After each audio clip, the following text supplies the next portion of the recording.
We'll see how it goes. Okay. Okay. Thank you, everyone, for joining us for the NEA podcast. My name is Brad Lebowski, CEO of Nonprofit Engagement Advisors. And the purpose of this podcast is to ask the same 9 questions of every nonprofit leader, or as many nonprofit leaders as we can engage in the United States. And the purpose of that is really to inspire collaboration. There's a lot we can learn from one another to improve ourselves, to improve our organizations, and more importantly, to improve who we serve. So this effort is really to learn from some of the best nonprofit leaders that we know, listen to how they approach these 9 questions, and then take that back with you to see how you can bring that back to your organization to make it better, to make yourself better. And of course, any questions that you have, we can answer through our website, which is 4NEA.com. Today is a great pleasure to have Jason Johnson with us. He's the founder, CEO of Project Canine Heroes. And we'll start with the first question, Jason. Describe your mission and tell us about who you serve. Well, first of all, I want to say thank you for having me on, Brad. It's an honor to be here. Project Canine Hero was founded in 2016. I had a career in the military, law enforcement, and federal government, working with and training canines at all different levels, stateside and abroad. And what I learned in all of that time from 1993 up to 2016 was they weren't really getting the help they needed in retirement, specifically with medical care. That a canine or a military working dog would serve its country, serve its agency, and when it came time to retire, it was totally up to the handler, whoever adopted the dog, to take care of those medical bills. So we started a nonprofit organization, and we serve retired police canines and military working dogs that serve our country who have substantial medical needs, medical costs, the food and the death benefit assistance program. And additionally, we have a rehab rehome center that we're working on in Tennessee. And if they need a home to go to in retirement, we're also here to take care of them in that aspect as well. Excellent. Thank you, Jason. Why is your nonprofit more relevant now than ever before? Well, I think right now we have so many dogs serving our countries in different capacities. We have them at the military level where they're serving overseas or even abroad, protecting our bases and our post here in the States. We have them at our federal police level where you see them, as recently as the Capitol, where they're doing explosive detection at a lot of our federal buildings, with our state and local agencies, where they might be, serving in a purpose where they're a patrol narcotics canine, taking the drugs off the street, or finding that bad guy who committed a heinous crime in your community. And these heroes are out there putting their lives on the line every day. And we don't have any programs in place to make sure that they're taken care of in retirement. So at Project Canine Hero, we're not only here to raise donations to put towards those bills, we're trying to affect a change throughout the nation. We're trying to work with Congress to establish a law. We're working on our Canine Hero Act. We're trying to build that rehab and rehoming facility here in Tennessee. But we're trying to do a lot more for them than they've ever had before in retirement. And it's such an honor to be able to give back to the canine community this way. I think it's an awesome cause. And obviously you've done a lot in the last, 4 and 5 years to make an impact nationwide. What keeps you up at night? A lot. When you're running a national nonprofit of this size with a very small staff, there's a lot to keep you up. I still have a lot of the duties in the organization upon myself, whether it be the social media, sometimes making sure an invoice gets paid, making sure that, some nights I go to bed, we may have 1 or 2 police canines or military working dogs in the ER. Could be a gastric torsion issue, could be a bloat type situation, could be complications from their cancer treatments.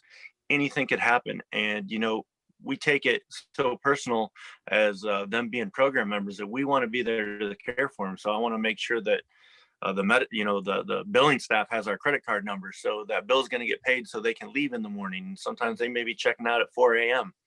So, or, the stuff we have on our Shopify where we're selling items and people are having issues checking out or learning about our project or wanting to get involved with their congressman. So, trying to manage all forms of email, inboxes, direct mail, regular mail, trying to make sure all that is running smoothly on a day-to-day basis is quite the task. But having a lot of other jobs in the military, law enforcement, and federal government, this is by far the most rewarding job I've ever had.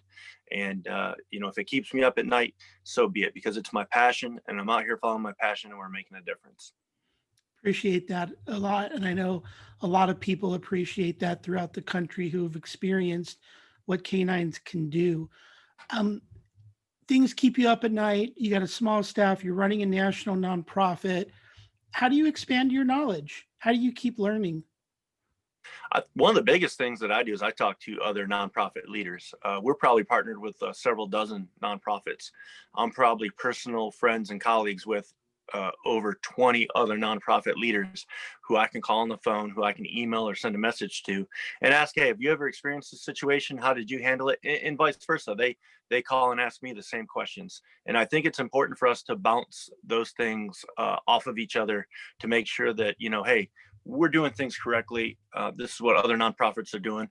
We gauge in organizations like yourself who have experience in managing nonprofits, and we ask the right questions. Is this the standard policy? Is this how other operations and organizations conduct themselves?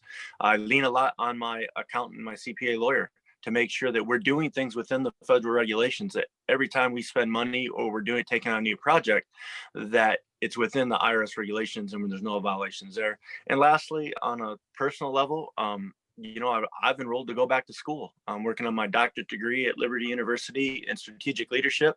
And I feel that, when you're running something of this size, there's no such thing as too much education. So those are all the different aspects that I try to improve myself and try to improve the way that we run our organization. Well, it's excellent that you believe in that collaboration and bettering yourself as well as the organization. I talk about emotional intelligence as a topic because there's so many job descriptions out there where you can just check the boxes and, yeah, I'm qualified. Yeah, I have the experience. But it's really the kind of person you are, the kind of leader that you are, that jumps off the job description page and turns into action and results. So, what part of your emotional intelligence do you use the most? I believe there's 5 different aspects of emotional intelligence, but I think for us as the CEO of this nonprofit, it would be empathy. And it's because when people call us for help, they're at one of the lowest moments of their life. Their police canine or their military working dog is needing help and they need it immediately. And they may be in a financial position that they cannot afford that. Many times we get a call from someone in the ER saying that, hey, they need a deposit on a credit card and they need $5,000 or they're not going to do this surgery. And I don't have $5,000. And we're in a position because we have so many donors and we have so many followers, we can get out there and we can drop that $5,000 on our card immediately to make sure that canine's getting the help it needs right then and there. And the empathy part really comes in where I'm a former canine handler and a former canine instructor. So I've lost all my partners. I have actually been certified with over 15 canine partners throughout my career, and not one of them are still alive today. And I've lost them in various ways, old age and retirement and medical issues and all kinds of things. So I can empathize with that handler, knowing how important it is for them that some people just look at, well, it's just a dog. Well, it's not just a dog. Not only is it your partner, it's your family member. And I always tell people that you spend more time with that family member, that canine, than you do with anybody else in your family. So knowing that I know that, I can empathize with them and I know how important it is to make sure that they're taken care of. And that is the whole premise of our organization, to protect those who protected us. And by far, that's the one I use the most. I think empathy is very powerful, and I appreciate you sharing that. What is something that you want to teach me or teach someone else? I think the most important thing for people who don't know about police canines and military working dogs is how useful they are, how they can protect our communities, protect our country, save us from terrorism. Having trained over 2,000 dogs here in the United States at the local, state, and federal level, I can say that these dogs are saving American lives every day. And I think That's the one thing that I can teach people through the stories that we share, the stories that I share of their background, and the stories that I have from my career. And I think some people kind of understand how important they are. I don't think they really know how important they are. For example, when I was when a police canine handler, when something bad happens in your community, the worst crime in the world, and the police really can't figure out what to do next, maybe the person has ran and they've hidden in the woods and they can't find them, they call the canine unit. And that canine team, that handler and that dog is responsible for taking this very bad, armed and dangerous person off the street. And that's the one thing that's going to save them. And people sleep comfortably in their beds at night, knowing that there's people out there like the people we serve in Project Canine Hero, police canine handlers and military working dog handlers, who are out there working tirelessly to make sure that they have that ability to be comfortable in their homes, to be safe in their communities, and have the freedoms around the world that other countries do not have. And for that reason, I think I have that to teach the people based on what we do and what my background is. Appreciate that. So with all this going on, and you have different aspects of the nonprofit, you have ways to raise money, you have ways to help canine heroes. How do you measure success? Well, it's very difficult. Some will do it by metrics, some will do it by awards. I've been fortunate to have a lot of different awards. I think right behind me here, you'll see the 2018 Law Enforcement Dog of the Year Award given to Flash and I. That's throughout the whole nation. We've done a lot of great things. This Frontline Leaders right here, named 52 of America's post 9/11 military leaders. What an honor. But that's not how I measure success at all. I think I measure success when a handler calls me after their dog has come out of the ER and their life has been saved and we paid the bill, and the joy that I hear in their voice, that they're so happy that their partner's still alive. That one private phone call is how I measure success. And I think it's what drives me to put more dogs in the program. It's what drives us to get out there and earn donations or build that rehabilitation and rehoming center. Just today, we have military working dog Rosso here with us. Just today, I had received several texts from his handler, Ian, who is up in Spokane, Washington, who I was sharing some pictures of Rosso, and he was commenting on how happy Rosso was and how thrilled that Ian was that Rosso got a second chance at life. Ian couldn't keep Rosso because of his behavioral issues, and he had a 5-month-old child at home. Nobody else was able to take Rosso, and he was destined to be euthanized by the government. And he was trained. He was trained to be aggressive. We rewarded him. We programmed him to be that way. And when it came time for retirement, Rosso didn't have a place to go, and they reached out to Project Canine Hero, and I flew up there to Spokane, and we spent some time with Ian working it out, and he's here at our facility now, and he's loving life. And that message from Ian saying how happy and how easy is that his partner is having a second chance in life, and he's going to get to live it out here for the next couple of years rather than being euthanized. That's how I measure success. Excellent. We talked about what you wanted to teach people, and our second to last question talks about one thing you want people to understand. And I know that when you said, what you wanted to teach people about is the role of the canine hero and what happens, but tell me something else that you really want people to understand. You're working on legislation, you're working across all 50 states, you have books and awards and accomplishments, but what do you want them to understand about this organization, unlike any other? I want them to understand that not every police canine and military working dog has care in their retirement. A lot of people think that, hey, when they're working, they're taken care of, or, they get to stay with their handler, or they get brought home from overseas. All of that is actually true. They do, if the handler can keep them. For the most part, 90% of the dogs do stay with their handler, or they're making sure they're not left overseas. But what people don't understand is that person who adopts the dog, whether it be a handler or just a civilian, may not always have the funding available to them to make sure they get the care they need. Every dog that we're serving has medical needs. Some of these happen while they're in service. They can be injured in the line of duty. And then we'll take Sergeant Yeager, for example. Sergeant Yeager served the Marine Corps. He did 3 tours overseas. On his 3rd tour, he was hit by an IED while on patrol, and it took the life of his handler, Lance Corporal William Taro. And after his handler was killed in action, Jaeger suffered shrapnel wounds to the face, lost part of his ear, hearing loss, and loss of his bladder control. He's on medications for the rest of his life.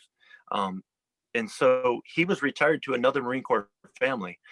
What I want people to understand is that Marine Corps family didn't really sign on for a $5 or $500 a month bill. That's what it takes to take care of Jaeger for his medical needs, his prescriptions, and his doctor's visits. So we at Project Canine Hero have been paying his bills at 100% for the last several years.